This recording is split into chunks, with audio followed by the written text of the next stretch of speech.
Good morning everyone. आज हम एक नए टॉपिक के साथ शुरुआत करेंगे। एवरेज एवरेज का हिंदी औसत होता है और औसत बहुत ही इम्पोर्टेंट चैप्टर है और बहुत ही इंटरेस्टिंग टॉपिक भी है। इसमें आज मैं आपको सिखाऊंगा बहुत सारे शॉर्टकट्स, कम से कम समय में क्वेश्चन के सॉल्यूशन को किस तरीके से हम सॉल्व कर सकते हैं। तो देखिए, एवरेज से हमारे पास लगभग दो टाइप के क्वेश्चंस होते हैं। पहला टाइप होता है हमारे पास नंबर बेस्ड और दूसरा टाइप होता है हमारे पास वर्ड बेस्ड। वर्ड का मतलब जहां आपको शब्दों की महत्वता का पता चलेगा कि किस तरीके से आपको काफी अच्छी लैंग्वेज देकर क्वेश्चन पूछा जाएगा, और यहाँ पर सीधे सीधे नंबर बेस्ड क्वेश्चन। हर एग्जाम में आपको औसत के क्वेश्चंस दिखेंगे। हर एग्जाम में आपको एक से दो क्वेश्चन औसत के दिख सकते हैं, और ये मान के चलना कि थोड़ा सा ट्रिकी भी हो सकता है और सिंपल क्वेश्चन भी आ सकता है। आज हम इसके सभी एकदम जीरो लेवल से स्टार्ट करते हुए, ये मानते हुए कि आपको औसत का कुछ भी नहीं आता है, मैं वहां से स्टार्ट करूंगा। तो नंबर बेस्ड प्रॉब्लम शायद आज ही कंप्लीट हो जाए इसी क्लास में। आप ध्यान से देखते रहिए और जरूर पूरे वीडियो को अगर आप देख पाएंगे तो आपको ये पता चलेगा कि औसत कितना सिंपल हो सकता था। तो देखिए, मैं शुरुआत करता हूँ इसकी सबसे पहले नंबर बेस्ड प्रॉब्लम से। तो नंबर बेस्ड प्रॉब्लम कहाँ से शुरू होती हैं? कुछ इस तरीके के क्वेश्चन होते हैं, जैसे नंबर सिस्टम में आपने देखा होगा कि sum of first N natural numbers क्या होता है। तो मैं फिलहाल आपको यहाँ पर ये चीजें बताना चाह रहा हूँ कि आपको दोनों चीजें, दोनों फॉर्मूले आपको याद होने चाहिए। कौन कौन से फॉर्मूले, वो मैं आपको बता दूं कि आप ये ध्यान रखना। अगर आपको ये पता है कि प्रथम प्राकृतिक संख्याओं का योग अगर n+1/2 होता है, तो अगर यहाँ पर अगर ये टोटल है आपके पास n+1/2 अगर टोटल है, अगर मैं इसी का प्रथम n प्राकृतिक संख्याओं का औसत ज्ञात करूं, तो औसत ज्ञात करने के लिए मुझे क्या करना पड़ेगा? संख्याओं का भाग देना पड़ेगा। तो संख्याएं कितनी है? यहाँ पर n है। अगर मैं इसी में n का भाग दे दूं मान लो, तो n से n डिवाइड होने के बाद यहाँ पर n से n कैंसिल हो जाएगा, और यहाँ पर आपके पास फाइनली बचेगा क्या? n+1/2 बचेगा, जैसा मैंने यहाँ लिख रखा है। तो देखिए, होगा क्या कि सबसे पहले आपको ये दोनों फॉर्मूले याद रखने हैं कि प्रथम प्राकृतिक संख्याओं, प्रथम n प्राकृतिक संख्याओं का योग क्या होता है। अगर आपको योग पता है तो उन्हीं संख्याओं का आपको भाग देने के बाद जो फॉर्मूला मिलेगा वो औसत का मिल जाएगा। यानी अगर मैं सिंपल भाषा में अगर ये कहूं यहाँ पर कि कोई भी औसत निकालने के लिए, यानी एवरेज निकालने के लिए आपके पास फॉर्मूला क्या होगा, तो मैं यहाँ पर हिंदी में लिख रहा हूँ इसको, राशियों की संख्या, राशियों की राशियों का योग, सॉरी, राशियों का योग, सभी जितनी भी राशियां हैं उनका सबका योग कर लेंगे, और उस योग में अगर हम उसी राशियों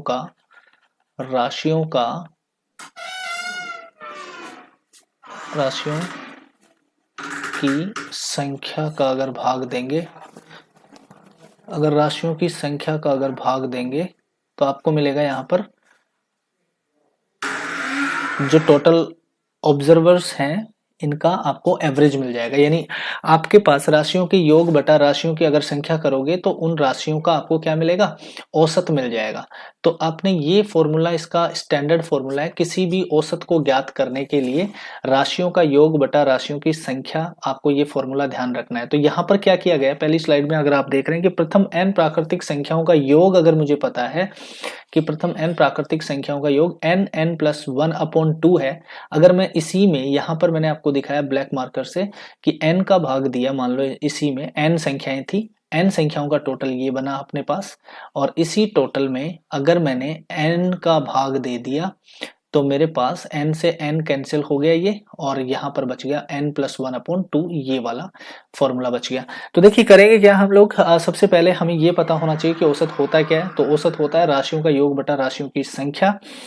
और औसत को लिखने के लिए देखिए, परीक्षा में औसत को वो माध्य भी लिख सकता है, कुछ संख्याओं का माध्य बता दे, या हो सकता है वो समांतर माध्य बता दे, एक नाम ये भी लिख सकता है, समांतर माध्य, अर्थमेटिक मीन कह सकता है, या फिर वो जैसे मान लो आपको ये वाला सिंबल भी दे सकता है। ठीक है, तो ये सब एक ही बात है, आपको माध्य कह दे, समांतर माध्य कह दे, या x के ऊपर ये बार लगाकर कह दे, बात वही है। आप औसत समझकर इस क्वेश्चन को सोल्व करेंगे।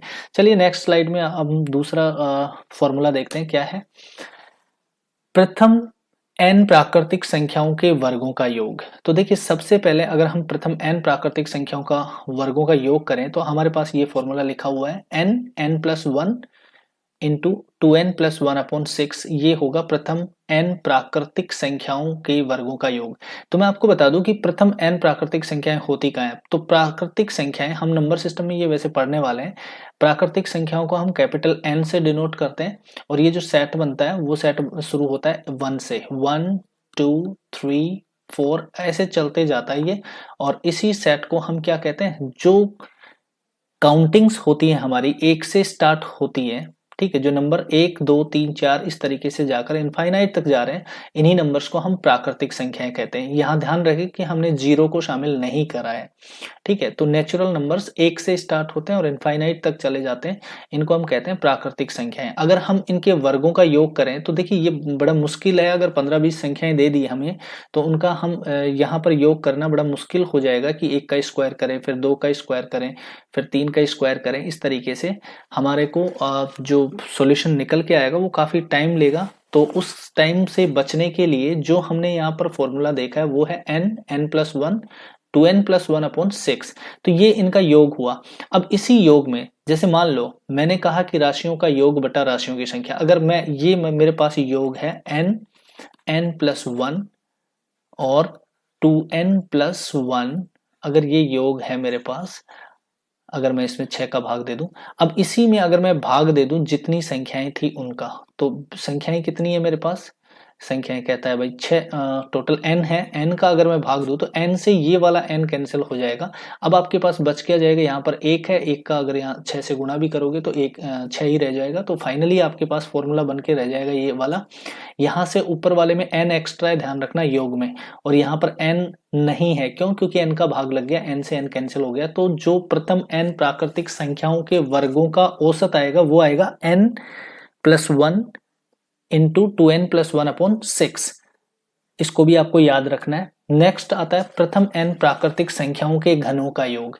तो देखिए प्रथम n प्राकृतिक संख्याओं के घनों का योग है आपके पास n+1/2 और फिर उसके बाद होल स्क्वायर, ठीक है, जो आप देख रहे हैं यहाँ फॉर्मूले। तो देखिए मैं आपको बता दूं ये फॉर्मूले याद रखना इसलिए जरूरी है क्योंकि यहाँ पर दोनों काम हो सकते हैं कि कई बार क्वेश्चन सीधा सीधा यही पूछ लेता है कि प्रथम 13 प्राकृतिक संख्याओं के घनों का योग क्या है। तो आप क्या करोगे, n की जगह 13 रख दोगे, 13+1 14/2 एंड देन होल स्क्वायर कर दोगे आप, ठीक है। अगर उसका औसत पूछे तो आप 13 का ही भाग देते, यानी n का भाग दे दोगे। तो यहाँ पर देखिए इसको खोलने के बाद जो आपने यहाँ पर ये लिखा हुआ है n+1/2, अब देखिए ये वाला फॉर्मूला जो था आपका, ये प्रथम n प्राकृतिक संख्याओं का योग था, ठीक है। अगर इसी को, अगर आप इसके टोटल सम को अगर यहाँ पर होल स्क्वायर कर देते हैं तो ये घनों का योग हो जाता है।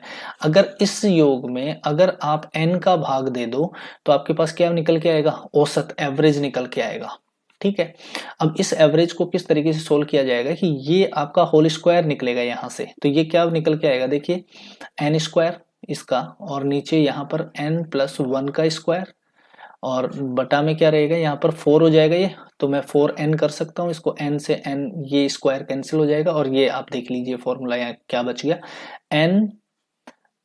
n+1 का होल स्क्वायर अपॉन 4 ये बचेगा। तो प्रथम n प्राकृतिक संख्याओं के घनों का औसत जो बचेगा वो आएगा आपके पास n+1 का होल स्क्वायर अपॉन 4। ये फॉर्मूले आपको याद ही करने पड़ेंगे अगर आपको शॉर्टकट चाहिए, क्वेश्चन में आप तुरंत लगाकर आंसर करना चाहें तो ये फॉर्मूले आपको याद रखने पड़ेंगे। नहीं तो फिर आप, अगर आपसे पूछा जाए कि प्रथम 7 संख्याओं का, प्रथम 7 प्राकृतिक संख्याओं के घनों का औसत क्या है, तो फिर आप वहां पर 1 का क्यूब 2 का क्यूब ऐसे करके जाएंगे तो आपको काफी टाइम लग सकता है। तो रिक्वेस्ट है कि आप इन सभी फॉर्मूलों को एक बार एक पेन कॉपी से लिख लीजिए, नोट्स बना लो और 1-2 बार उनको लिखकर प्रैक्टिस करो ताकि आपको वो याद रहे। चलिए कुछ शॉर्ट फॉर्मूले हैं वो मैं देखता हूं यहाँ पर। प्रथम n विषम प्राकृतिक संख्याओं का योग होता है n²। तो देखिए एक एग्जांपल के साथ देखते हैं। एक प्रथम विषम संख्या, दूसरी विषम संख्या है नेक्स्ट 3, देन 5, देन 7। चलो मैं 4 ही लेकर देख लेता हूं आपको। ये कितनी संख्याएं हो गई टोटल, ये 4 विषम संख्याएं हो गई है। 4 विषम संख्याएं हो गई, इनको ओड नंबर भी बोलते हैं, 4 विषम संख्याएं हो गई हैं। तो अगर मैं जैसे मान लो इनका कह रहा है कि इनका योग कितना होगा, तो मैं क्या कर सकता हूं, यहाँ पर फॉर्मूला दिया हुआ है एन स्क्वायर, यानी 4 का स्क्वायर करो, ये कितनी संख्याएं हैं 4, तो 4 का स्क्वायर करो कितना आएगा 16। क्या ये इनका आंसर भी 16 ही है, देख लो 1 और 3 4, 4 और 5 9, 9 और 7 16, यानी प्रथम प्राकृतिक विषम संख्याएं, प्रथम n प्राकृतिक विषम संख्याओं का योग n स्क्वायर होता है।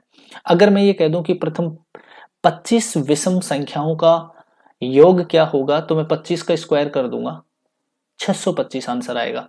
ठीक है, जैसे इस एग्जाम्पल के थ्रू हमने समझा इसको। नेक्स्ट आता है कि उसका औसत क्या होगा, तो फिर आप प्रथम n प्राकृतिक विषम संख्याओं का औसत क्या होगा, तो देखिए यहाँ पर n जो प्राकृतिक विषम संख्याएं हैं उनका अगर औसत की बात करता है तो n आएगा आपके पास। n क्यों आएगा, क्योंकि जब n स्क्वायर टोटल आ रहा था तो उनमें n का ही भाग लगेगा, यानी राशियों का योग बटा राशियों की संख्या लगेगा, तो क्या बचेगा n ही बच जाएगा। यानी आपको अगर मैं फिर से उसी एग्जाम्पल को देखूं, यहाँ पर 1 3 5 7 ये प्रथम 4 विषम संख्याएं हैं, इनका औसत क्या होगा, तो इनका औसत हो जाएगा यहाँ पर 16 टोटल हुआ था, 16 में 4 का भाग दिया, कितना आंसर आएगा 4। हालांकि आप ऐसे भी देख सकते हो, 2 संख्या इधर छोड़ दो, 2 संख्या इधर छोड़ दो, और बीच वाली संख्या जो 4 है वही औसत है। नेक्स्ट बात देखते हैं यहाँ पर, sum of first N natural even numbers, यानी प्रथम n प्राकृतिक सम संख्याएं का योग होता है प्रथम सम संख्या। ठीक है, n प्रथम है, ये ध्यान रखना, प्रथम n सम संख्याओं का योग, प्रथम n सम संख्याओं का योग, और ये योग होता है n+1 होता है। यानी आपको क्या करना होगा, देखिए मैं एक एग्जांपल के थ्रू समझाता हूं। प्रथम सम संख्याएं जो होती हैं प्राकृतिक, वो 2 से स्टार्ट होती हैं, 2 4 6 8। मैं ये 4 संख्याएं लेकर बता देता हूं, 2 और 4 6 और 6 12, 12 और 8 20, इनका टोटल कितना हुआ, टोटल हुआ 20। ठीक, सॉरी 20 हो गया टोटल। अब अगर ये जो 20 टोटल है, इसको अगर फॉर्मूले से देखें तो हमारे पास टोटल संख्याएं कितनी है 4, 4 n+1 मतलब ये 4+1। तो क्या किया आपने, 4 को 4 से अगली संख्या 5 से गुणा किया और ये आया आपके पास 20। यानी ये फॉर्मूला आपका वेरीफाई कर रहा है। आपको ये याद रखना है कि प्रथम n सम संख्याओं का योग होता है n+1। ठीक है, और ये हमने एक छोटी छोटी संख्याओं का ऐसे समूह बनाकर इसको कंफर्म कर लेना है कि ये बात सही है या गलत है, और जैसे ये आपको लगता है कि ये वेरीफाई कर रही है तो उसके बाद में आपको याद रखना भी थोड़ा आसान हो जाएगा।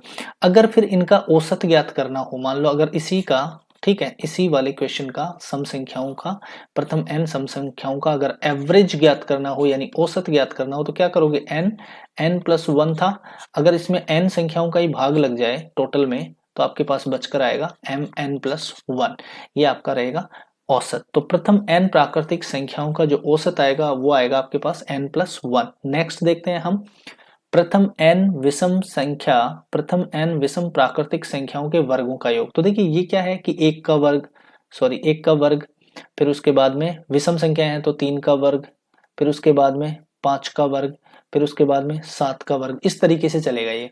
ठीक है, तो अगर आपके पास ये वर्ग है, इनके टोटल करने के बाद, जैसे अब ये 4 संख्याएं हो गई तो इनका टोटल करोगे आप ऐसे, टोटल करने के बाद में अब ये टोटल 4 संख्याएं हैं यानी राशियों की संख्या 4 है, तो 4 का भाग दोगे तब जाके आपके पास एवरेज आएगा। तो ये बड़ा मुश्किल है, अगर ये 15-20 संख्याएं दे दी तो क्या करना पड़ेगा, इसके लिए फॉर्मूला याद रखना पड़ेगा आपको, और वो फॉर्मूला रहेगा आपका n 2n+1 2n-1/3। अब देखिए ये फॉर्मूले अगर आप कहते हैं कि ये याद रखना मुश्किल है, तो मैं ये चाहूंगा कि कम से कम आप इनको 3 से 5 बार लिख लो। ठीक है, पेपर पे आप लिख लिख कर याद करो, एक बार याद करने की आवश्यकता है, उसके बाद में आप बना सकते हो कि किस तरीके से ये याद रहेगा। आप या तो कोई नंबर पे n का कोई मान मान लो, 10 मानकर आप याद कर सकते हो कि 10 है तो ये 21 प्लस, फिर इधर आपका जैसे मान लो मैं अगर n बराबर 10 मान लेता हूँ पहले का यहाँ पर, तो क्या आएगा आपके पास फॉर्मूला 10। अगर मान लो संख्याएं प्रथम 10 विषम संख्याएं हैं, प्रथम 10 प्राकृतिक विषम संख्याएं अगर मैं लेता हूं, उनके वर्गों का अगर मैं योग करूं तो क्या आएगा, देखिए 10 पहले ले लूंगा, अब दूसरी बार में 10 को 2 से गुणा करना है तो 20 + 1 यानी 21, इसका डबल में एक ज्यादा, और फिर डबल में एक कम करना है। यानी क्या करना है, 10 गुणा 2 20, 20 माइनस 1 कितना 19। तो आपने क्या लिया था, 10 लिया था, 10 का 2 गुना करके एक जोड़ा और 2 गुना करके एक घटाया, और फिर उसमें 3 का भाग दिया आपने। तो ये याद रखना है, इस तरीके से आप नंबर से याद रखना और भी आसान है। अगर आपने 10 माना तो डबल करेंगे, एक जोड़ेंगे और डबल करके एक घटाएंगे, 2n+1 और 2n-1 ये कर लेंगे, और बटा में 3 करेंगे। या फिर आप डायरेक्ट भी याद रख सकते हो, इतना मुश्किल नहीं है, बट आपको याद तो रखना पड़ेगा। अगर फिर आपको औसत करना है तो जैसे ही इस फॉर्मूले में आपने n का भाग, यहाँ पर जो n दिख रहा है ये हटेगा औसत में। क्यों? क्योंकि आपने यहाँ पर n था और यहाँ पर भी n का भाग दिया, तो n से n कैंसिल हो गया होगा। फाइनली आपके पास क्या बचा, 2n+1 2n-1/3। तो ये प्रथम n विषम प्राकृतिक संख्याओं के वर्गों का औसत आएगा। नेक्स्ट करता हूं मैं प्रथम n सम प्राकृतिक संख्याओं के वर्गों का योग। अब देखो, पिछले में विषम प्राकृतिक संख्याओं के वर्गों का योग था, इसमें सम प्राकृतिक संख्याओं के वर्गों का योग है। तो इसका फॉर्मूला है आपके पास 2n+1 2n+1/3। देखिए यहाँ पर और वहां पर डिफरेंस क्या था, पहले तो मैं आपको ये बता दूं कि यहाँ पर जो है n ये एक्स्ट्रा है और नीचे औसत में n नहीं है। क्यों नहीं है n? क्योंकि n का भाग लग गया था, इसलिए औसत निकल के आया। तो आपके पास जो टोटल था यानी योग था वो था 2n+1 2n+1/3, एंड एवरेज जो बना यानी औसत जो बना, प्रथम n सम प्राकृतिक संख्याओं के वर्गों का औसत जो बना है आपके पास वो बना है 2n+1 2n+1/3। तो ये आपको मैं बता दूं, इनके कोई शॉर्टकट नहीं है कि ये याद कैसे रखेंगे, आपको एक बार तो याद करना ही पड़ेगा, ठीक है। क्योंकि अगर ये याद नहीं करेंगे तो आपके नंबर बेस्ड प्रॉब्लम नहीं सोल्व होंगी, ये मैं पहले बता रहा हूं आपको। और आपको ये सोल्व करना बहुत जरूरी है, क्योंकि यहां से क्वेश्चन एक किसी भी एग्जाम में आता ही है। हर एग्जाम में एक क्वेश्चन तो नंबर बेस्ड आता ही है, और ये आपका टाइम काफी कंज्यूम कर सकता है अगर आपको ये फॉर्मूले याद नहीं करे तो। और मैंने कोशिश करी है इस वीडियो क्लास के थ्रू कि आपको ये सारे फॉर्मूले एक ही वीडियो में मिल जाएं, ताकि आपको अलग अलग किताबों में ढूंढने की आवश्यकता नहीं पड़े। तो ये जितने फॉर्मूले यानी जितने नंबर बेस्ड प्रॉब्लम एवरेज में उठाता है कोई भी एग्जाम, चाहे वो किसी भी एग्जाम की बात करो, एसएससी, बैंक या फिर रेलवे का कोई भी एनटीपीसी जैसा कोई भी बड़ा एग्जाम हो, सभी एग्जाम में इनसे बाहर क्वेश्चन नहीं आएगा। यानी इन्हीं में से नंबर बेस्ड जो प्रॉब्लम बनेगी वो इन्हीं फॉर्मूलों में से कोई एक होगी। तो इनको आप अलग एक पेपर जब आप नोट्स बनाएं तो इनको इन फॉर्मूलों को एक साथ लिख लें सारे को, और 2 4 5 बार जितनी बार हो सके आप इनके ऊपर प्रैक्टिस करना, और उसके बाद में जो क्वेश्चंस लगाने हैं वो क्वेश्चंस भी लगाएंगे। तो देखिए मैं पहला क्वेश्चन लेता हूं, यहाँ पर प्रथम प्राकृतिक कितनी है, 61। प्रथम 61 प्राकृतिक संख्याओं का औसत क्या है। तो देखिए इस क्वेश्चन के लिए अगर मैं फॉर्मूला याद है मुझे, तो मुझे ये पता है कि क्या करना है मुझे, n+1/2 ये तो योग था। अगर मैं इसमें भाग दे दिया n का, तो फिर क्या बना अपने पास, ये बन के आया फॉर्मूला किसका, एवरेज का। और इस एवरेज के फॉर्मूले को अगर मैंने n की जगह कितना रखना है, यहाँ पर n की जगह 61 दिया हुआ है, तो 61+1, देखो इस क्वेश्चन को मैं आराम से करके दिखा रहा हूं आपको, 2, तो ये आया 62/2, और ये आपके पास आंसर कर गया कितना, 31।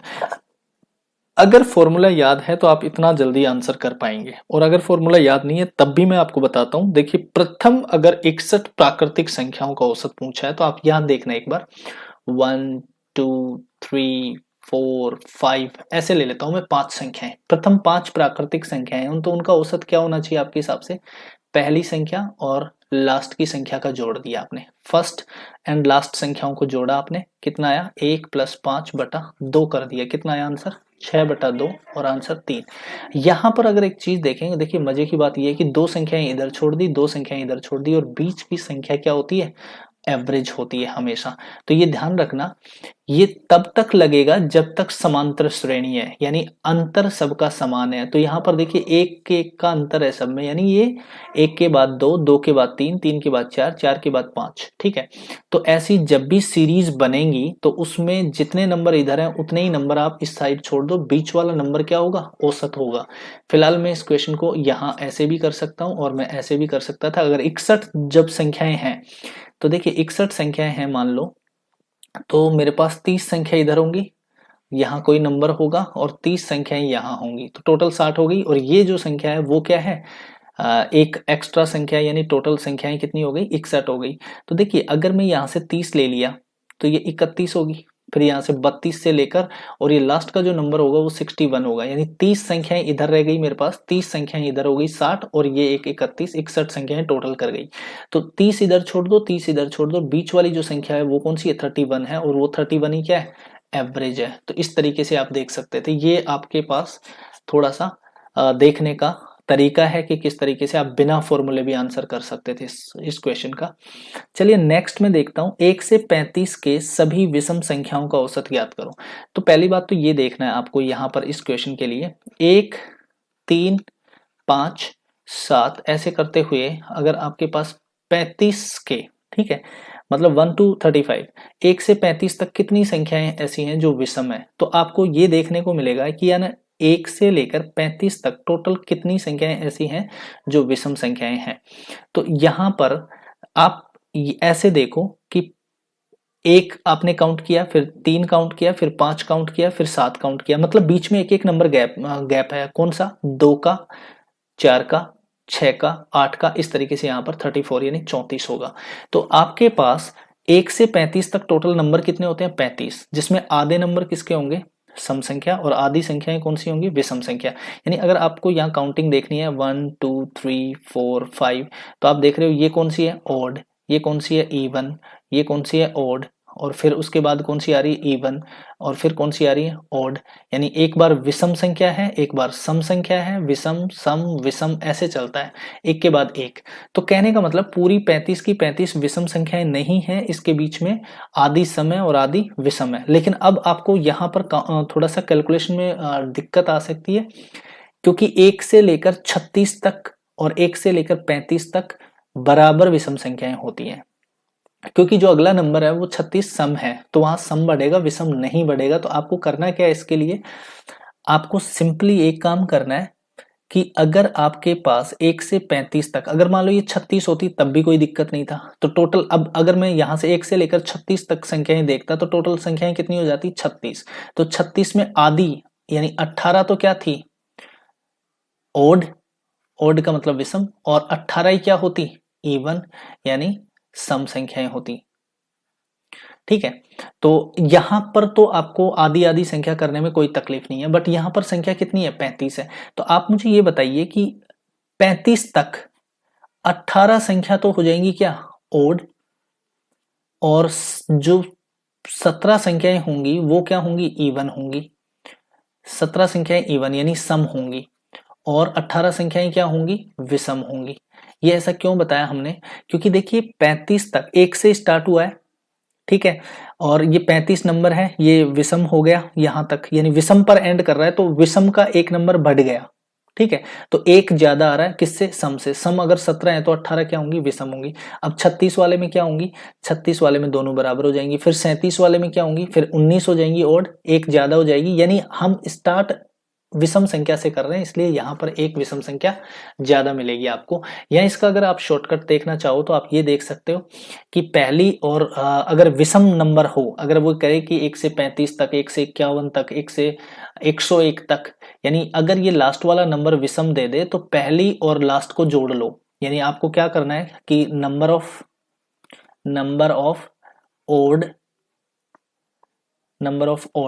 यानी ओड संख्याओं का कितनी है ऐसी इसमें 1 से 35 तक ओड संख्याएं कितनी है, तो 1 + 35 बटा आप 2 कर लो, तो ये आ जाएगा आपको n का मान आ जाएगा, मतलब आपके पास विषम संख्याओं का मान आ जाएगा कि कितनी विषम संख्याएं हैं। तो ये 36 में अगर आप 2 का भाग देंगे तो कितना आएगा आपके पास, 18 आएगा। तो ये 18 का जो औसत होगा वो 18 ही होगा, क्योंकि आपने अभी फॉर्मूले में देखा था 1 सेकंड पहले ही, 1 मिनट पहले ही आपने एक फॉर्मूले में देखा था कि प्रथम n प्राकृतिक विषम संख्याओं का योग तो कितना होता है, योग तो होता है n², और औसत यानी एवरेज कितना होता है, n होता है। तो n यानी यहाँ पर 1 से 35 तक सभी विषम संख्याएं 18 हैं, तो 18 ही क्या रहेगा, औसत रहेगा। अगर आप करके देखते इस तरीके से, यहां से 1 से और 35 तक की जितनी भी विषम संख्या है उनका अगर आप देखेंगे 1 + 3 + 5 + 7 + 9 + 11 इस तरीके से करके 35 तक अगर आप योग करेंगे तो आएगा 324, और अगर उसमें 18 का भाग देंगे तो वापस 18 ही आ जाएगा आपके पास। ठीक है, नेक्स्ट में देखता हूं क्वेश्चन नंबर 3। और क्वेश्चन नंबर 3 क्या है, 1 से 50 तक की सभी सम संख्याओं का औसत ज्ञात करो। तो देखिए 1 से 50 तक सम संख्याएं कितनी हैं, और आपको तो ये पता है कि प्रथम 1 से स्टार्ट हो रहा है यानी प्रथम। ठीक है, तो प्रथम n प्राकृतिक सम संख्याओं का योग क्या होता है, आप जानते हो योग होता है n+1 अपॉन, सॉरी यही होता है आपका योग। ठीक है, अगर ये योग है, अब इस योग में मैं n का भाग दे दूं तो मेरे पास मिल जाएगा क्या, औसत जो यहाँ पूछा है। तो n से n को मैं काट दूंगा। ठीक, तो पहली बात तो ये है कि 1 से 50 तक की सम संख्याएं कितनी होती है, यानी 1 और 2 3 ऐसे करते हुए जाओगे आप 4, और ऐसे 50 तक जाओगे तो आपके पास पहली सम संख्या आएगी वो आएगी 2, दूसरी सम संख्या आएगी 4, फिर आएगी 6, और ऐसे करते हुए 50 तक जाओगे। यानी आपके पास अब देखिए यहां से एक नहीं है, यहाँ पर 3 नहीं है, फिर 5 भी नहीं होगा, इस तरीके 49 भी नहीं होगा। तो आधी संख्याएं सम है और आधी संख्याएं विषम है, पिछले क्वेश्चन में हमने बहुत विस्तार से समझा था। तो 1 से 50 तक सम संख्याएं कितनी है 25, और विषम भी कितनी है 25। तो आपके पास ये 25 क्या है, सम संख्याएं हैं। यहां पर आपको पता चल गया कि सम संख्याएं कितनी है 25, इवन नंबर्स आपके पास 25 हैं। तो यानी n का जो वैल्यू रहेगा यहाँ पर वो रहेगा 25। तो 25 + 1 बराबर ये 26 ही क्या होगा, सम होगा, सॉरी औसत होगा। यही आपका आंसर हो जाएगा इस क्वेश्चन के लिए कि 1 से 50 तक की सभी सम संख्याओं का औसत होता है कितना, 26। उसके बाद नेक्स्ट क्वेश्चन देखते हैं, 7 तक की प्राकृतिक संख्याओं के वर्ग का औसत। तो देखिए प्रथम n प्राकृतिक संख्याओं के वर्ग का औसत क्या होता है वो आपको जानना था। तो वो होता है n+1, 2n+1 अपॉन 6, यानी n+1 और 2n+1 अपॉन 6, ये इसका फॉर्मूला था जो अभी आपने देखा था। तो यहाँ पर n का वैल्यू 7 दिया हुआ है, तो 7 + 1, और अगला है लिखा हुआ है यहाँ पर वो है 2 × 7 + 1 बटा 6। अब ये कितना हुआ, 8 × 14 और 1 कितना हो गया 15 बटा 6। और यहाँ पर मैं काटता हूँ 3 से 2, 3 से काट दिया 5, 2 से काट दिया 4, और ये आंसर आ जाएगा आपके पास टोटल 20 आंसर आएगा। तो इसका आंसर हमने कर दिया है यहाँ पर 20। देखिए मैं ये सब क्वेश्चन सबसे पहली क्लास में इसलिए शामिल कर रहा हूँ क्योंकि यहाँ से क्वेश्चन जब आता है तो ये आपको किसी एक किताब में सारे कंसोलिडेट नहीं मिलेंगे, मतलब एक कंपाइलेशन नहीं मिलेगा किसी भी किताब में सभी नंबर बेस्ड प्रॉब्लम्स का। तो इसलिए मैंने कोशिश की है कि सभी नंबर बेस्ड प्रॉब्लम जो होती हैं एवरेज की, उनका मैं एक अलग से क्लास बना दूं और वो पहली क्लास बना दूं ताकि यहाँ से प्रॉब्लम खत्म हो। वर्ड प्रॉब्लम जो होंगी एवरेज की वो बेहद सिंपल होती है। देखिए लास्ट तक वीडियो को, आपको लास्ट में जब क्वेश्चंस दिखेंगे तो उनको आप देखेंगे कि वो कितने सिंपल बनाए जा सकते हैं, क्योंकि वहां पर सिर्फ और सिर्फ लैंग्वेज को समझना है। यहाँ पर नंबर्स के लिए आपको फॉर्मूले याद करने ही पड़ेंगे, नहीं तो फिर आपको दूसरी तरीके से अगर आप करोगे तो टाइम ज्यादा कंज्यूम होगा। देखिए नेक्स्ट क्वेश्चन 5 नंबर, 7 तक की प्राकृतिक संख्याओं के घनों का औसत। तो आपको पता होना चाहिए प्रथम n प्राकृतिक संख्याओं के घनों का योग क्या होता है और उनका औसत निकालने के लिए n का भाग दे देंगे। तो आप जानते हैं कि प्रथम n प्राकृतिक संख्याओं के घनों का योग क्या होता है, और फिर उसके बाद में अगर आप देखते हैं उसका तो औसत क्या होता है, तो वो आप जानते हैं n+1, और इसमें अगर मैं 4 का भाग दे दूं और इसका स्क्वायर कर दूं तो ये मेरा एवरेज आएगा डायरेक्ट सोल्व करने के बाद। ठीक है, यही फॉर्मूला बना था। तो इसके n कितना है 7, और ये 7 + 1 का स्क्वायर और बटा 4। अब देखिए ये बिल्कुल सिंपल हो चुका है, आप आधी कैलकुलेशन माइंड में ही कर सकते हैं। 7 और 1 कितना हो गया 8, 8 का स्क्वायर करेंगे तो ये 64, और फिर उसके बाद 4 का भाग देंगे, यानी ये आपका बन गया 16। 16 × 7 112 होता है, आप जानते हैं ये बात।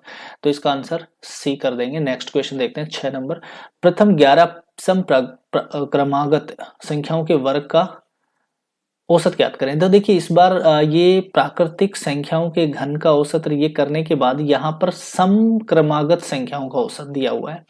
सम क्रमागत संख्याएं यानी प्रथम सम क्रमागत संख्याएं कौन कौन सी है, सबसे पहले ये देख लो। तो ये आपके पास होंगी 2 4 6 8 ऐसे करते हुए होंगी, और प्रथम 11 की बात कर रहा है तो ये लास्ट वाली संख्या होगी 22। ठीक है, तो 1 से लेकर 22 तक 11 सम होंगी और 11 विषम होंगी। इन सभी के वर्ग करोगे आप, ठीक है, ऐसे। अब आप खुद देख लीजिए क्या ये संभव है एक विद इन टाइम इसको सॉल्यूशन, इसका सॉल्यूशन जानना, क्या हम कर सकते हैं इसको एग्जाम में विद इन टाइम कर सकते हैं, यानी कम से कम समय में कर सकते हैं क्या इस तरीके से जोड़ने के बाद, ये आप खुद आइडेंटिफाई करिए। इसलिए मैं कह रहा हूं कि आपको ये फॉर्मूले याद रखने पड़ेंगे। फॉर्मूला कौन सा लगेगा इसके एवरेज का, वो मैं यहाँ लिख रहा हूँ, वापस लिख रहा हूँ। हालांकि आप पिछली वाली स्लाइड में बैक करके आप उसके स्क्रीनशॉट लेके रख सकते हैं, नोट्स बना सकते हैं, वहां से आप फॉर्मूला डायरेक्ट लगा सकते हैं। फिलहाल मैं लिख रहा हूँ फॉर्मूला क्या है, 2n+1, 2n+1, 2 है, फिर n+1 है, और फिर 2n+1 है, और बटा 3 है। ठीक है, अब मैं n की जगह क्या रख दूंगा, 11, यानी 2। अब मैं डायरेक्ट लिख रहा हूँ, या 11 में 1 जोड़ूंगा तो ये आएगा 12, और फिर 11 गुणा 2 22, और 1 23 लिख दूंगा, और बटा में क्या कर दूंगा 3। 3 का भाग दिया 12 में, 4 बार गया, 4 गुणा 2 8, 8 गुणा 23 करूंगा मैं, 8 गुणा 23 करूंगा तो ये आ जाएगा 8 गुणा 3 24, 24 और 160 184। ये आपको आंसर मिला 184, यानी क्वेश्चन नंबर 6 का आंसर आ चुका है हमारे पास। 11 सम क्रमागत संख्याओं के वर्ग का औसत आता है 184। नेक्स्ट क्वेश्चन देखते हैं। देखिए यहां से थोड़ा सा और अच्छे से समझना पड़ेगा। 104 और 148 के बीच सभी सम संख्याओं का औसत कितना होगा। तो देखिए मैं आपको एक छोटा सा एग्जांपल दिखा रहा हूं आपको, कि जैसे मान लो 2 4 6 ये 3 संख्याएं हैं, ये सभी सम संख्याएं हैं, तो इनका औसत क्या है। इनका औसत देखो, एक संख्या इधर छोड़ दो, एक संख्या इधर छोड़ दो, क्रमागत है इसलिए मैं बात कर रहा हूं इसको।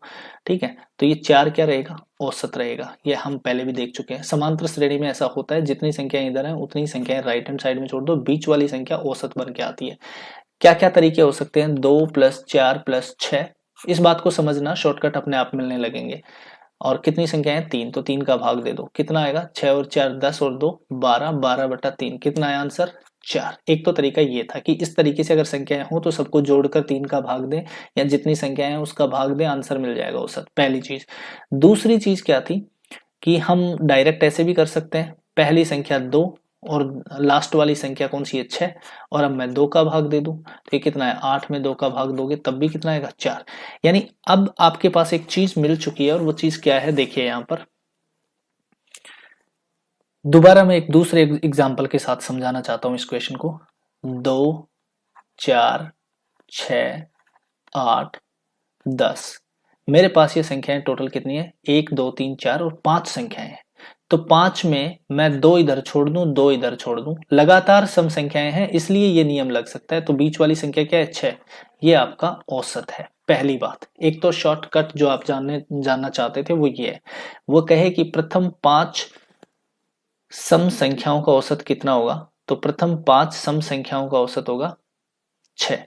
कैसे, 2 पहली छोड़ दो, 2 बाद वाली छोड़ दो, बीच वाली 6 बचती है। या फिर आप ये कर लोगे, 2 पहली संख्या और लास्ट वाली संख्या दोनों का योग करो और 2 का भाग दो। ध्यान रहे 2 का भाग देना है, 5 का नहीं। कितना आएगा 12/2, कितना आया 6। अब एक दूसरी बात और है, जरूरी नहीं पहली और लास्ट की दो, सेकंड संख्या 4 और सेकंड लास्ट संख्या 8, इनको जोड़कर भी 2 का भाग दे सकते हो, यानी 12/2, तब भी 6 ही आएगा। ठीक है, या फिर सभी को जोड़कर 5 का भाग देते तब भी कितना आता आंसर 6 ही आएगा। ठीक है, तो अब आपको एक चीज पता चल गई कि आप कोई भी दो संख्याओं के बीच का, अगर कोई भी दो सम संख्याओं के बीच का औसत जानना चाहते हो, और वो दोनों सम संख्याएं अगर लगातार हैं तो उनके बीच की विषम संख्या, यानी अगर मैं मान लो 12 और 14 और 16 ये 3 संख्या, इनका औसत जानना चाहूं तो कितना आएगा 14 आ जाएगा। 12 14 और 16 का अगर औसत जानना चाहूं तो कितना आएगा 14।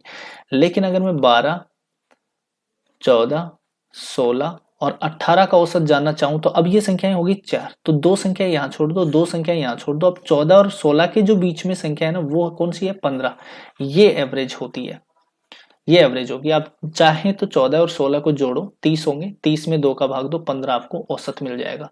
तो एक ये भी तरीका है। ये सब चीजें मैं इसलिए सिखा रहा हूं क्योंकि यहां से आप देखिए, मैं इस क्वेश्चन को अगर पढ़ता हूं तो मैं 1 सेकंड में आंसर करता हूं कि अगर ये कहता है 104 और 148 के बीच सभी सम संख्याओं का औसत, तो मैं क्या करूंगा, 104 प्लस 148 बटा 2 कर दूंगा। मुझे कुछ भी नहीं सोचना बीच की कौन सी संख्या है क्या है। तो देखिए ये बेहद आसान हो गया, क्योंकि मुझे क्या था कि इस चीज का ज्ञान था, ये जो बेसिक है इसका किस तरीके से क्या सॉल्यूशन निकाला जा सकता है, अगर वो पूरा बेसिक आता है तो अब देखिए ये शॉर्टकट बन के आया यहाँ पे। 104 प्लस 148 बटा 2, 104 में 148 में जोड़ता हूं तो ये बनता है 252, 252 में अगर मैं 2 का भाग दूंगा तो ये आएगा 126, यानी 126 मेरा आंसर रहेगा। ठीक है, तो पहली और लास्ट संख्या को जोड़कर 2 का भाग देने से भी हमें औसत मिल जाता है, अगर लगातार सम संख्या या लगातार विषम संख्या है तो। नेक्स्ट क्वेश्चन पे देखिए, 44 क्रमागत विषम संख्याओं का औसत 144 है, सबसे बड़ी संख्या कौन सी है। तो देखिए अगर मैं इसका आपको शॉर्टकट बताऊं, शॉर्ट ट्रिक जो इसकी मैं बताऊं, और ये बिल्कुल वैलिड है, ट्रिक नहीं है, ये कॉन्सेप्ट है, लेकिन लिखना पड़ रहा है मुझे ट्रिक। तो मैं क्या करूंगा, मैं करूंगा 44 क्रमागत सम संख्याएं दे रहा है ना मुझे, तो 44 से 1 कम करो, कितनी होगी 43, 43 घटा दो इसमें से। क्या करना है, बड़ी पूछ रहा है तो जोड़ दो, अगर सबसे छोटी संख्या पूछता है तो मैं 43 घटा देता। सबसे बड़ी संख्या में फिलहाल 43 जोड़ूंगा तो कितना आएगा 781। ये लो जी आंसर। इससे फास्ट क्या हो सकता है अब आप खुद समझिए। मैंने क्या किया, मैंने ये 43 बता देता हूँ, ये 44 क्रमागत थी ना उससे 1 कम लिया है मैंने, ठीक है, और वो जितनी जो एवरेज था उस, ये क्या था मेरा एवरेज था, तो एवरेज में बड़ी संख्या पूछ रहा है, बड़ी पूछ रहा है तो मैं ये जोड़ रहा हूं, अगर मैं छोटी संख्या पूछता सबसे तो मैं यहाँ घटा देता। तो ये शॉर्टकट कैसे बना होगा, अब इसको बिना समझे हम आगे चले जाएं तो ये बेकार का काम होगा, क्योंकि इस तरीके से शॉर्ट ट्रिक तभी याद रहती है जब हम करके देखते हैं। तो मैं कोई भी दो संख्याएं ले लेता हूं, मान लो मेरे पास ये 144 है, तो इससे पहले विषम संख्या कौन सी होगी 143 होगी, और उसके बाद विषम संख्या कौन सी होगी 146 होगी, सॉरी 145 होगी, और फिर उसके बाद विषम संख्या कौन सी होगी 147 होगी, फिर इधर कौन सी होगी 141 होगा, 139 होगा, तो 3 इधर छोड़ दिया, 3 इधर भी करके देख लो एक बार 149। मान लो अगर मैं इतनी संख्या लेता हूं, यहाँ पर 44 नहीं है, टोटल कितनी संख्याएं हैं 1 2 3 4 5 6, ये ध्यान रखना ये तो औसत है, ये सम है, ठीक है। विषम संख्याओं की बात थी, 1 2 3 4 5 और टोटल कितनी संख्या है 6 है मान लो।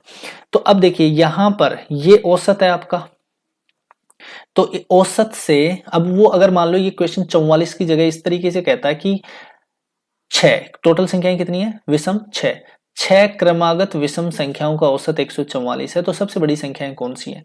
तो अब आपने ये जो एग्जांपल देखा है, यहाँ पर सबसे बड़ी संख्या 149 है और यहाँ पर 144 है, तो कितने का अंतर है 5 का।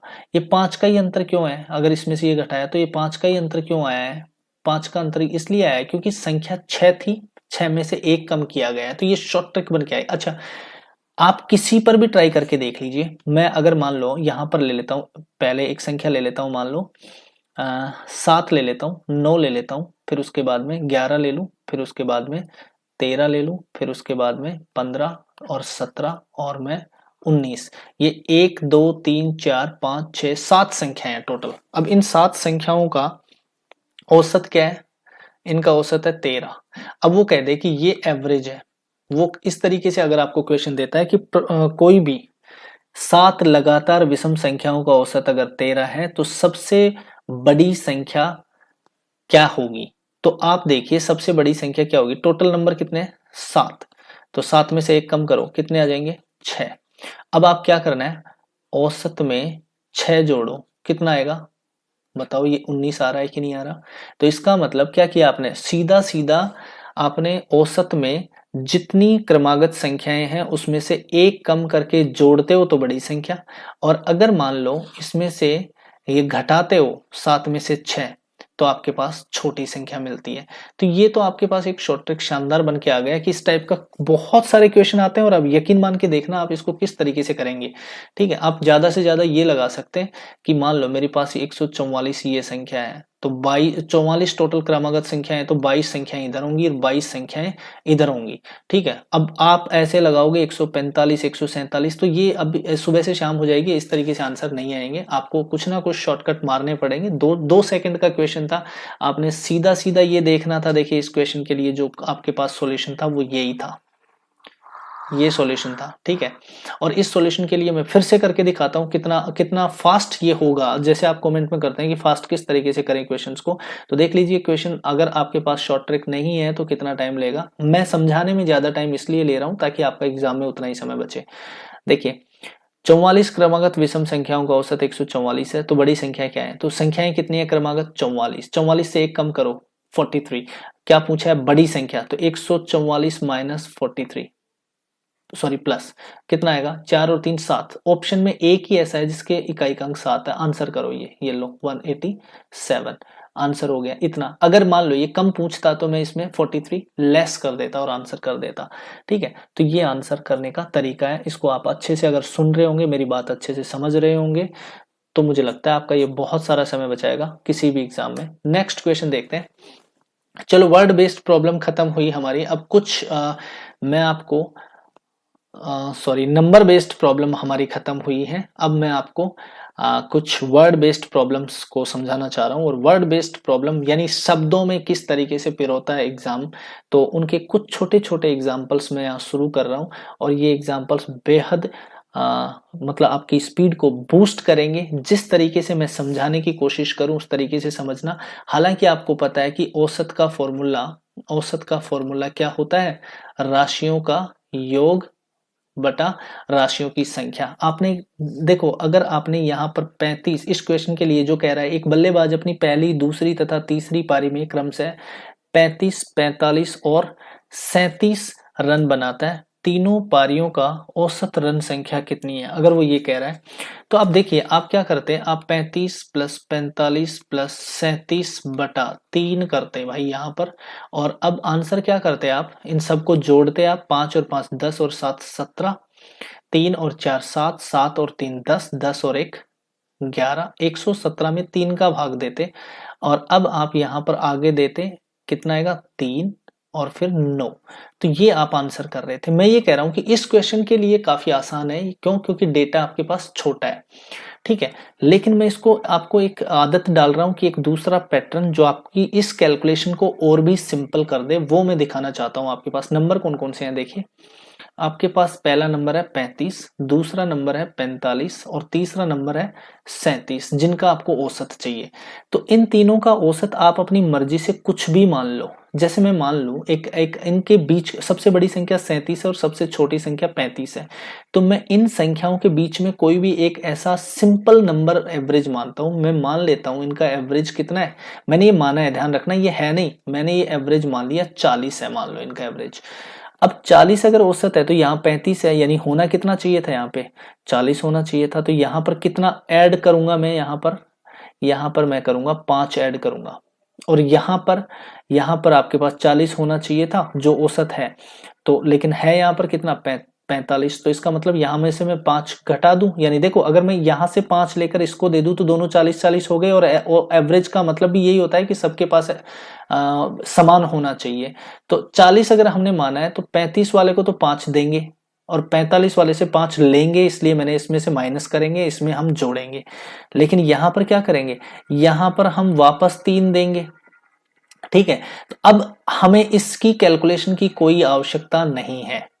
ठीक है, इस कैलकुलेशन की कोई आवश्यकता नहीं है, हमें सिर्फ कैलकुलेशन यहां से करनी है। 5 देने हैं और 5 लेने हैं, यानी ये खत्म हो चुका, इन दोनों का सिस्टम खत्म। अब आपके पास 3 देने हैं, यानी 3 और लाओ। आपने क्या कर लिया, आपने 40 जो लिया है, इसका मतलब आपने यहां पर ये जो 3 है ना, 3 कम पड़ रहा है आपके पास, कम पड़ रहा है, क्यों, कहीं से लाना है, तो कहां से लाओगे वो ये देखना एक बार। 3 जो आया है ना टोटल, इन जो इसको कहते हैं वेरिएशन। ठीक है, इसको डिविएशन कह सकते हैं आप। ठीक है, डिविएशन कह सकते हैं, मतलब ये इतना विचलित है इस मान से 40 से। तो ये जो डिविएशन है आपके पास, यानी 3 जो आपका एक कम पड़ गया यहाँ, अगर 40 होता तो ये सेट था आपका, ये एवरेज ही सही होता। लेकिन यहाँ पर आपको 3 और चाहिए, मतलब 3 कम है आपके पास, यहाँ पर 3 कम है, तो जो आपने औसत माना है ना उसमें से कम करना पड़ेगा। तो कितना कम करना पड़ेगा, देखिए 3 कम नहीं करेंगे हम, 3 में टोटल नंबर कितने थे, 35, 45 और 37, यानी 3 नंबर थे, तो 3 में 3 का भाग दो, कितनी बार गया, एक बार, यानी एक एक एक, तीनों में एक एक कम कर दूं मैं, यानी मैं 40 में से एक कम करूंगा, 39 आंसर आएगा। देखना दोबारा दिखाता हूं मैं आपको एक दूसरे एग्जांपल के थ्रू। मैं कोई भी नंबर मान लेता हूं, मान लो मैं 85 मान लेता हूं, 75 मान लेता हूं, और मैं मान लेता हूं 80 मान लेता हूं, और एक नंबर में मान लेता हूं 72 मान लेता हूं, एक नंबर में 78 मान लेता हूं, कुछ भी नंबर मान लिया। मेरे पास टोटल कितने नंबर है, 5 नंबर है। ठीक है, अब 5 नंबर का मुझे औसत देखना है। तो सबसे छोटी संख्या 72 और सबसे बड़ी संख्या 85, इनके बीच में कोई भी एक नंबर में क्या मान लू, औसत मान लेता हूं। तो मैं मान लेता हूं 80 औसत है मेरा। तो 80 में यहाँ कुछ नहीं चाहिए मेरे को, यहाँ पर -5 करना है, और यहाँ पर प्लस का 5 करना है, और यहाँ पर मुझे करना है प्लस का 8 करना है, और यहाँ पर प्लस का 2 करना है। तो 2 करना है प्लस का। अब क्या करना है मुझे, यहां पर इन सब का ऐड करना है, यानी जो डिविएशन आ रहा है इसका ऐड करना है। और ये डिविएशन क्या है, देखिए -5 प्लस का 5, यानी ये कैंसिल हो गया, यहाँ पर पहले से ही 0 था। यहाँ पर हमारे पास 8 प्लस का है, और 2 भी प्लस का है। प्लस इसलिए लिया है कि मुझे प्लस करना है, इसका मतलब क्या है कि मुझे 8 और चाहिए।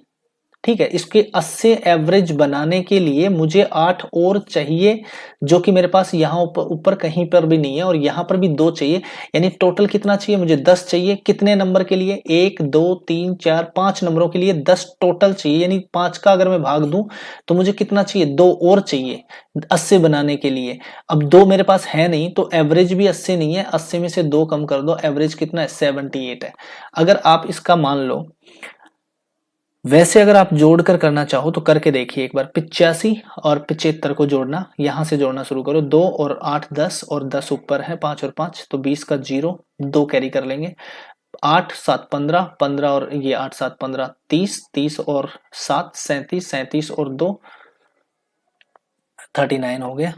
और इसमें 5 का भाग दे ले, तो 5 का भाग दे रहा हूं मैं 7 बार गया, और यहाँ पर 4 शेष बच गए, 4 और 1 0, 40, 40 में 5 का भाग दिया 8, तो 78 वही बात आएगी। नेक्स्ट क्वेश्चन से समझते हैं हम सेम पैटर्न को। फिलहाल इस क्वेश्चन का आंसर 39 ए ऑप्शन था।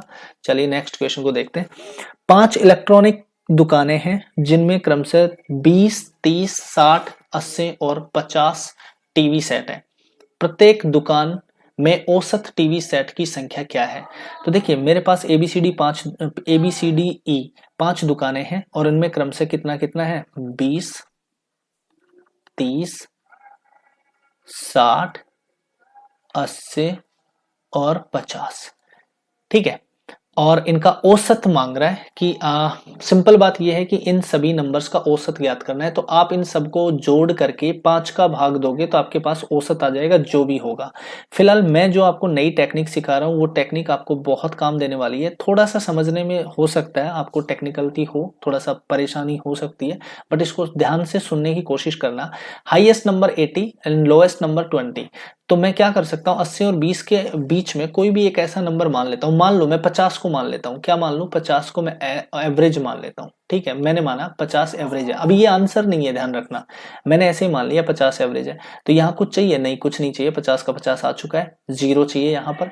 यहाँ पर क्या करोगे, 30 ले लो इससे, ठीक है, और यहाँ पर इससे 10 ले लो, इसको आप 20 दे दो, 50 हो जाएगा, और इसको आप 30 दे दो, 50 हो जाएगा। तो देखिए ये 30 माइनस का है और ये प्लस का 30 है, ये खत्म हो गया। यानी अब नंबर आपका पास क्या बचा, ये माइनस का 10 और ये प्लस का 20। यानी आपको इसमें से 10 लेकर इसको दे देने, लेकिन अब इन दोनों को इसको देने के बाद भी, यानी आपके पास क्या बचा, प्लस का 20 और माइनस का 10। तो अभी भी आपके पास प्लस का 10 बच रहा है, यानी आपको 10 और चाहिए 50 एवरेज को मेंटेन करने के लिए। अगर ये प्लस का साइन आ रहा है तो ये माइनस में होगा, यहाँ ध्यान रखना इस बात को। अब टोटल नंबर कितने हैं आपके पास, 20 30 60 80 और 50, टोटल नंबर है 5। अब इसी 10 में 5 का भाग दो, कितना आएगा, 2।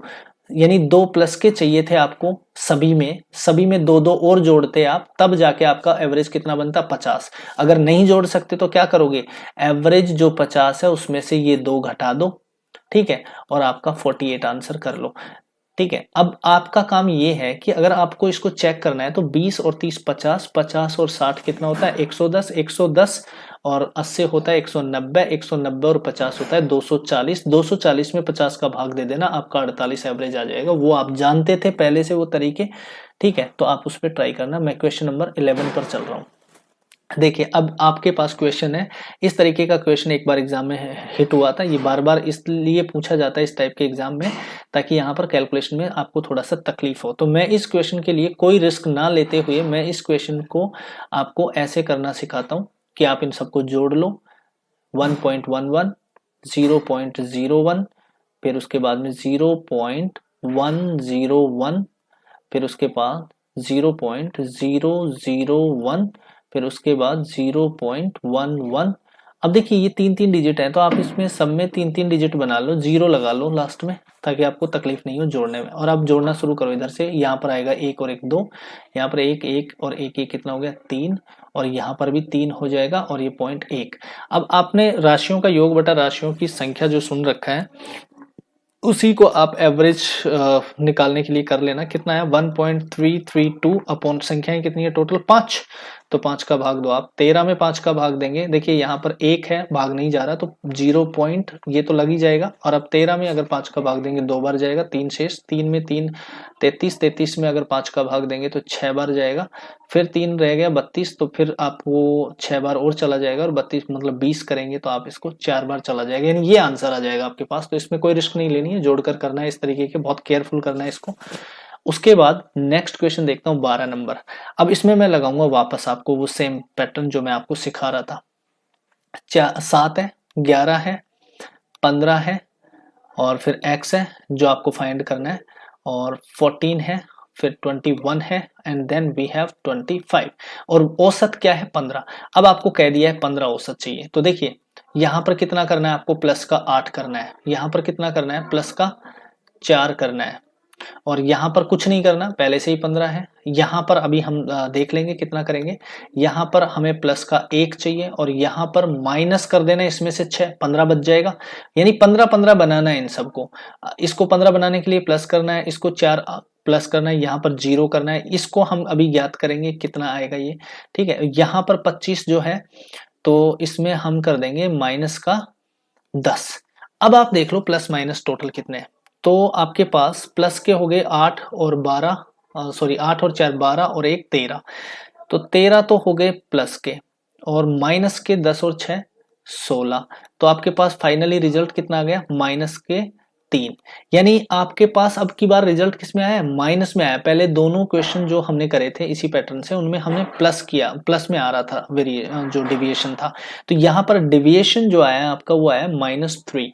इसका मतलब यहां पर अगर मान लो 15 था तो उसमें से कितना कम करना था, 3 कम करना था, ठीक है। आपका एवरेज कितना है 15, तो आपके पास यहाँ x में कितना होना चाहिए कि ये डिविएशन 0 हो जाए, ये डिविएशन क्या होना चाहिए, ये 0 होना चाहिए, ये 0 होना चाहिए, और ये 0 तब होगा जब यहाँ x की वैल्यू कुछ ऐसी हो कि ये 3 उधर प्लस का होना, यानी यहां पर कितना होना चाहिए प्लस का 3 होना चाहिए, तो ये प्लस का 3 तब आएगा जब ये 12 होगा। तो आप सिंपली जो आपके पास एवरेज दिया हुआ था उस एवरेज 15 में से आप क्या कर देंगे, ये 3 घटा देंगे, तो आपके पास क्या आएगा 12 आंसर आ जाएगा। अब दूसरा जो आपके पास पैटर्न आपने सीख रखा होगा वो यही सीख रखा होगा, राशियों का योग बटा राशियों की संख्या, यानी आपने क्या किया होगा 7 इन सभी संख्याओं का योग किया होगा, तो वो योग आपके पास यहाँ लिखा होगा। देखिए मैं आप जोड़ के दिखाता हूँ, 7 और 11 हो गए आपके 18, और 18 में अगर मैं 15 जोड़ता हूं तो 33, 33 मतलब 33, 33 और 14 अगर मैं जोड़ता हूं तो ये आपके पास हो गया 47, 47, और ये आपके पास हो गया है 93 हो गया ये टोटल, ठीक है। अगर 21 और 25 26 और जोड़ दूं 47 में, 46 और जोड़ दूं 47 में, तो 93 हो गया। 93 प्लस एक्स और अब आपके पास टोटल संख्याएं कितनी है, ये 1 2 3 4 5 6 7, 7 संख्याएं बटा 7 बराबर अगर ये 15 आता है तो आप देखिए 15 गुना 7 105 हो गया। 105 में से 93 घटाएंगे तो ये आपके पास 12 बच गया।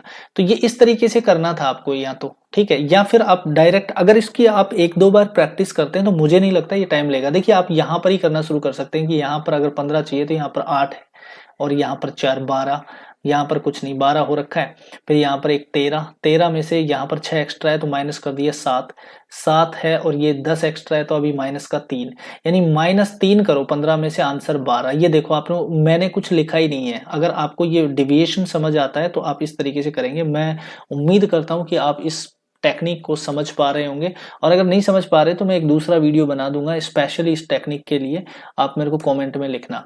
फिलहाल मैं एक नेक्स्ट क्वेश्चन जो एग्जाम में पूछा हुआ है वो लिख रहा हूं यहाँ पर। एक्स संख्याओं का औसत वाई है। तो देखिए आपको एक चीज पता होगा कि राशियों का योग बटा राशियों की संख्या अगर औसत है, ठीक है, तो टोटल ज्ञात करने के लिए हम क्या करते हैं, मान लो संख्याएं कितनी है, एक्स है और उनका औसत कितना है, वाई है। तो एक्स संख्याओं का योग, यानी एक्स संख्याओं का योग अगर ज्ञात करना है मुझे तो वो क्या आएगा, एक्स वाई आएगा। और दूसरी तरफ y संख्याओं का योग, और कह रहा है तो y संख्याओं का औसत कितना बता रहा है, x, तो ये yx होगा। अगर इसमें सारी संख्याओं का भाग दे दूं तो सभी संख्याओं का औसत क्या आता आएगा, यानी x और y दोनों संख्याओं का भाग दोगे तो मेरे पास क्या आ जाएगा, औसत आएगा। फिलहाल मैं आपको 2xy upon x plus Y करके आंसर कर सकता हूँ, यानी बी ऑप्शन कर सकता हूँ, बट मैं आपको चाहता हूँ इसको थोड़ा खुल के समझाऊं आपको। आप मुझे एक बात बताइए, मैं अगर एवरेज की बात करता हूं तो एवरेज क्या होता है, टोटल। मैं यहां पर शॉर्ट में लिख रहा हूं टोटल, ठीक है, टोटल किसका, राशियों का, यानी जितने भी आपके पास नंबर होते हैं उन सभी नंबर्स का टोटल, और उसमें टोटल में आप किसका भाग देते हो, नंबर का भाग देते हो, यानी संख्या का भाग देते हो, राशियों की संख्या का, ठीक है। तो अब आपको क्या करना है, इसको मैं ऐसे शॉर्ट में लिख दिया, राशियों का टोटल और राशियों का नंबर यानी राशियों की संख्या, ठीक है। अब अगर आपको टोटल चाहिए तो ये वज्र गुणा होगा, यानी एवरेज को आप किससे गुणा करोगे, राशियों की संख्या से। या मैं लिख दे रहा हूं राशियों की संख्या, औसत को राशियों की संख्या से गुणा करने पर उन सभी राशियों का योग आता है, योग आता है, योग आता है। तो अब आपको यहां पर x संख्या थी, कितनी संख्या थी, x पहले, और औसत कितना था, y, ठीक है। तो x को y से गुणा करोगे तो योग आएगा सभी संख्याओं का, ठीक है। दूसरे वाले में कह रहा है y संख्याओं का औसत, यानी y संख्या है और उनका औसत कितना है, x है, तब भी योग आएगा। तो ये सभी संख्याएं, पहली संख्या इनका पहला का योग ये आया, दूसरे का योग ये आया, x को y से गुणा करो चाहे y को x से गुणा करो, x y और x y आएगा, ठीक है। तो x y जो आया है ये टोटल योग है, और उसमें पहली कितनी संख्याएं थी, x, और दूसरी बार कितनी संख्याएं, y। तो x और y का योग करेंगे तो x प्लस वाई लिखेंगे और ऊपर लिखेंगे एक्स वाई और एक्स वाई। तो x और y और एक्स वाई कितना हो जाएगा, 2xy, और अगर x प्लस वाई का भाग देंगे तो यही बनेगा आपके पास क्या, औसत। नेक्स्ट क्वेश्चन नंबर 14 करते हैं हम। x संख्याओं का औसत y स्क्वायर तथा y संख्याओं का औसत x स्क्वायर है, तो सभी संख्याओं का औसत ज्ञात करो। देखिए अब पिछला अगर आपने कॉन्सेप्ट समझा है तो x संख्याओं का औसत y स्क्वायर है तो टोटल आएगा एक्स वाई स्क्वायर, प्लस अगला टोटल भी जोड़ देंगे, y संख्याओं का औसत है एक्स स्क्वायर बटा, अगर मैं सभी संख्या, पहली x संख्या थी दूसरी y संख्या थी, यानी x और y संख्याओं का टोटल कर लिया तो ये मेरा बनेगा क्या, एवरेज, जो क्वेश्चन में पूछा है। अकॉर्डिंग टू क्वेश्चन मैं ऐसे लिखूंगा इसको। अब नेक्स्ट में क्या करना है मुझे यहाँ पे, अब मुझे इसको सोल्व करने के लिए देखिए एक्स वाई यहाँ भी है और एक्स वाई यहाँ भी है, तो मैं x और y कॉमन ले लूँ तो पहले आ रहा है y और फिर आ रहा है x, ठीक है, और नीचे x प्लस वाई। देखिए x प्लस वाई हो या फिर y प्लस एक्स एक ही बात है, ये कट जाएगा और आपके पास फाइनली आंसर क्या रहेगा, एक्स वाई। तो इसका आंसर मैं कर दूंगा B option, X Y. Next question है हमारा, बहुत ही टेक्निकल क्वेश्चन है और कई अच्छे एग्जाम में पूछा गया क्वेश्चन है, बहुत शानदार क्वेश्चन है, आप इसको देखिए। थोड़ा सा अलजेब्रा का एक आइडेंटिटी लगेगा बट आपको बहुत मजा आएगा करने में इसको। देखिए वो कह रहा है x और x प्लस सॉरी x और 1/x, जहां पर x 0 के बराबर नहीं है, का औसत m है। यानी मैं x में दूसरी संख्या 1/x ये जोड़कर अगर दो संख्या है तो 2 का भाग दूंगा तो फिर मेरे पास औसत क्या आएगा, m आएगा। तब वो पूछा है आपसे क्या, एक्स स्क्वायर प्लस 1/x² करोगे तो कितना आएगा। एक्चुअल बात ये है, क्योंकि एक्स स्क्वायर प्लस 1/x² का औसत याद करने के लिए अगर ये दो संख्या है तो दोनों संख्याओं में योग में 2 का भाग दोगे तो कितना आएगा, ये पूछा है।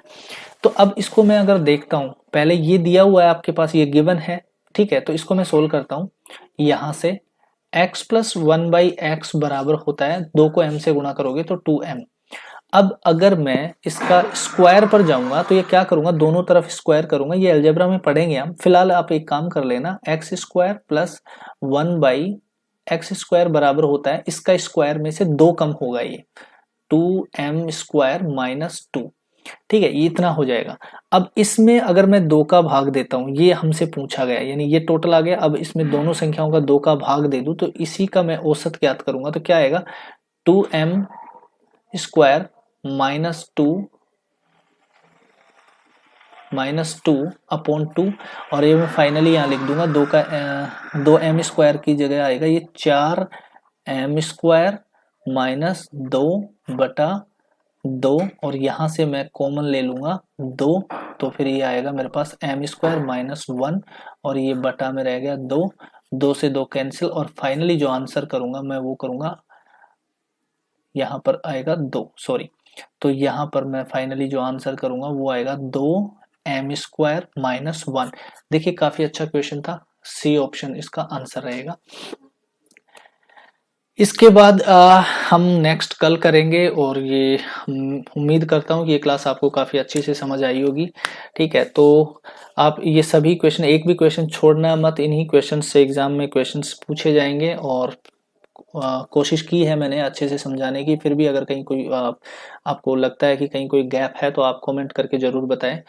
और आज के लिए इतना ही था, कल की क्लास में मिलेंगे फिर से अगले क्वेश्चन नंबर 16 से। Thank you so much and tata bye bye, कल तक के लिए।